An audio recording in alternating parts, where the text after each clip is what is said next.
ইন্দোনেশিয়ায় তখনও ভোরের আলো ফোটেনি। আজানের শ্রুতিমধুর ধ্বনির শব্দে ঘুম থেকে উঠিয়ে অনেকেই আড়মোড়া ভাঙছেন।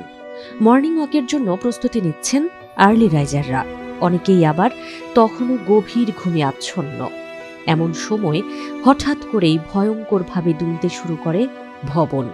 চোখ খোলার আগেই মাথার ওপর ভেঙে পড়ে ছাদ। 7.7 মাত্রার ভয়াবহ ভূমিকম্পে ঝরে যায় 38টি তাজা প্রাণ। 15 অগাস্ট ইন্দোনেশিয়ায় যেন নরক নেমে এসেছিল। ভয়াবহ এই ভূমিকম্প থেকে নিজের জীবন বাঁচাতে যে যার মতো করে পালানোর চেষ্টা করেছেন। কেউ পেরেছেন, কেউ পারেননি। অনেকেই আবার প্রিয়জনকে সঙ্গে নিয়ে বের হতে গিয়ে আটকা পড়েছেন, যাদের উদ্ধারে এখন মরিয়া হয়ে চেষ্টা চালাচ্ছে উদ্ধার কর্মীরা। মাটির মাত্র 15 কিলোমিটার গভীরে হওয়া এই ভূমিকম্পের পর কয়েক ডজন আফটারশক অনুভূত হয়েছে, যে কারণে প্রাথমিকভাবে সুনামি সতর্কতাও জারি করা হয়েছিল।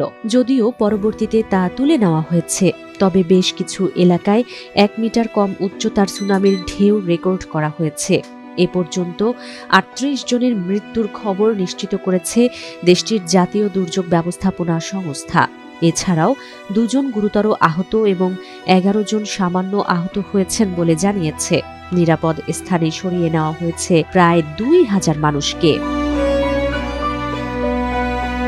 এদিকে ভূমিকম্পে ক্ষতিগ্রস্ত কয়েকটি ভবনে এখনও বহু মানুষ আটকা পড়ে আছেন। এছাড়া ভূমিধসের কারণে বেশ কয়েকটি সড়ক বন্ধ হয়ে গেছে। ফলে এখনও ভূমিকম্পের কেন্দ্রের কাছের অঞ্চল নাগেকেওতে পৌঁছাতে পারেনি উদ্ধারকারী দল।